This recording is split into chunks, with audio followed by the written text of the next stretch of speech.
Attention, please. Welcome aboard the Staten Island Ferry.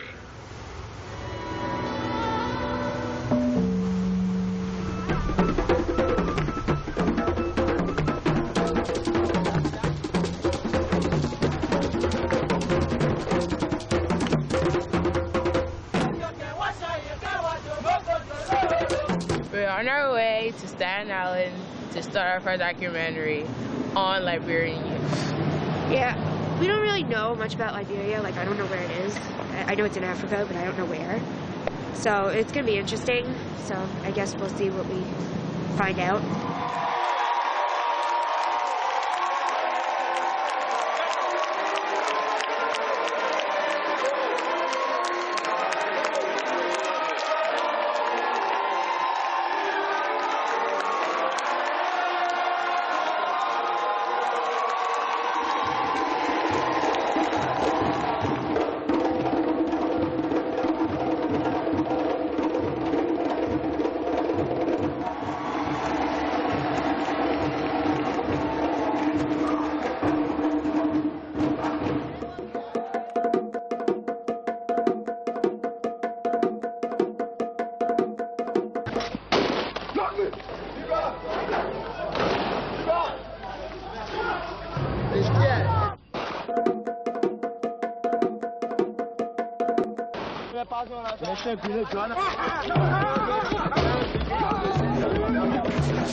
I witnessed the war. I survived massacre.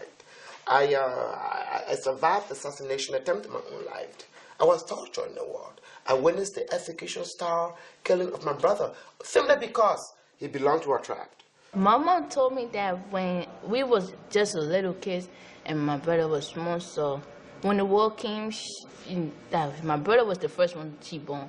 So when the war came, they had to like run away. And you know, newborn baby, they cry too much. So she had to take his diaper and shove it through his mouth to shut up crying so they can find them. So they just ran away and to a different place until they found a place that they can actually settle in. We're on this cold day, going to Staten Island. We're about to go interview some Liberian teenagers from Park Hill.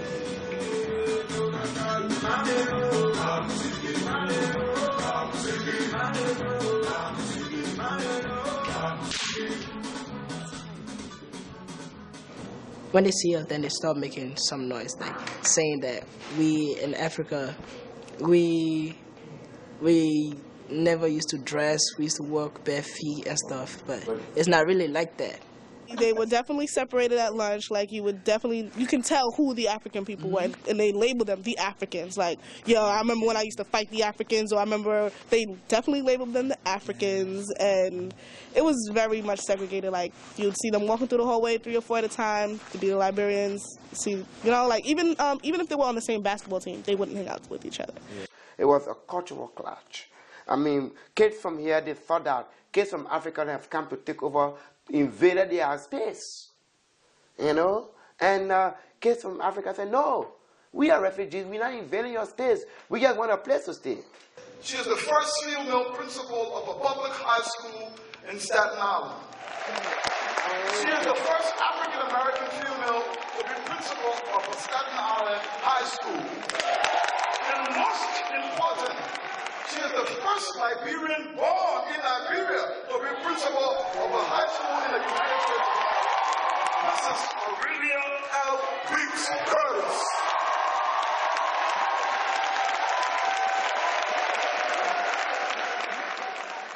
My husband and I were looking for an apartment.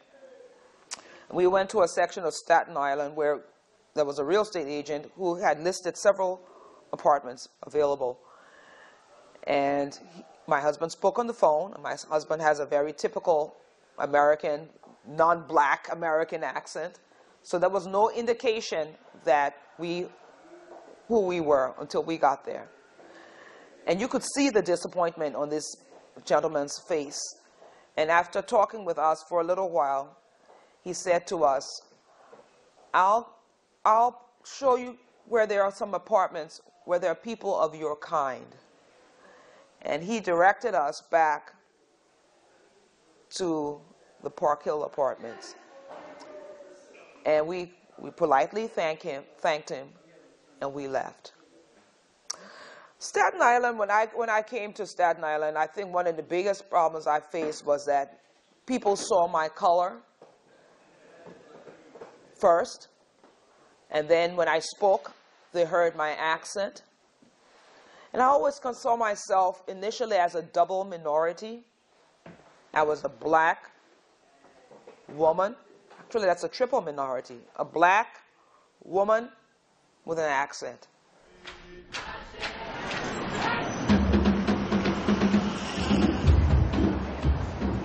We decided to drive from Midtown Manhattan to Park Hill side of Staten Island to see how the journey was.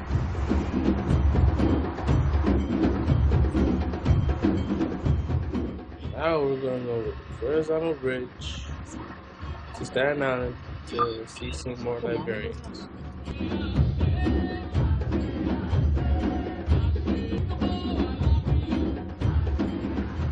Yo, Mike, look, there's an African store right there. Let's go inside, see if there's some Liberians in there.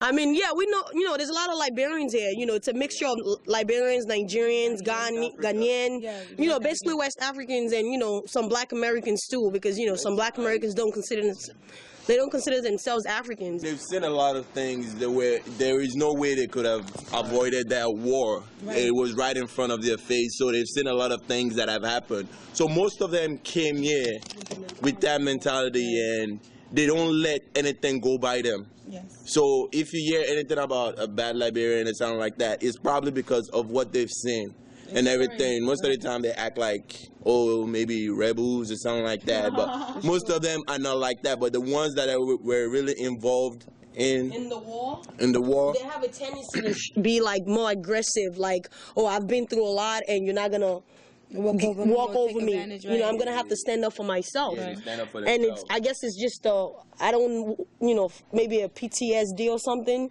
from like the war. So I think that part of going back to the why they when they come over here they don't change because Liberia, the whole war, and over here I think when you're growing up you need to really be in that mindset of who I am.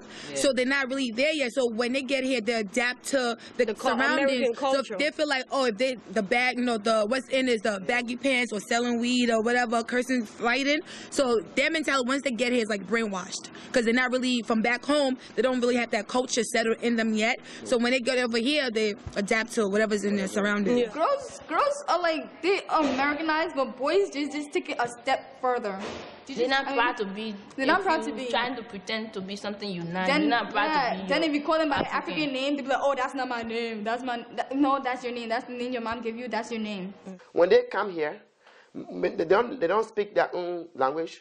The process was a very terrible process in which they take away your name, even your names from you. So if I'm many Liberians with Johnson, Davis, Morris, so that's another way with a European name means you can fit in. So like, how about the boys? Like, do they still carry on their roots? Because there's a lot of people out there that actually talk about that the boys, they lost contact with their roots and they're more Americanized. Like, I agree. Yeah, that's true. Most of the boys. Yeah, I agree. Most of the boys. It is more challenging raising boys in the United States than it is in Liberia.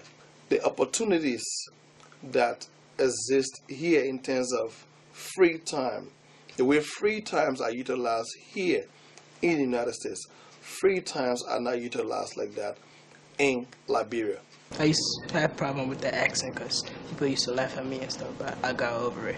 I don't know if my accent is showing now or not. I don't know. I don't care. I use my accent. If I talk fast, it comes out very. Yeah, because when I first came here, it was hard for me to you know, talk to people with my accent. So I had to find a way so I can like suppress my accent when I'm talking to different people. Then when I go home, I can bring my accent back. I lost the accent, and I'm trying to get it back. And I try talking to my friend most of the times. I say to them all the time, embrace this. Embrace this, because you don't want to be in a situation where you're not American, you're not Liberian, and you're in that in-between world where you can't identify with anything and nobody's really claiming you. I believe Liberia got their independence from America too. Yeah. So they probably feel like they're American. Even back home too, and Liberia is like that. They What call you see Little here- America Yeah, back so- home. Like Liberians call, the little. They spend dollars. The currency is in dollars. So yeah.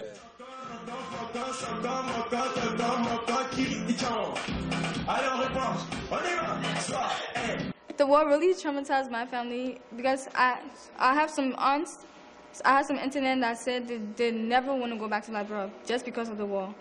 And I think the war really made my mom the way she is because she emphasized so much on education and restoring the country because they were deprived of education. For those students who came out of the Civil War, they went through a period of interrupted formal education. So they've had to play makeup.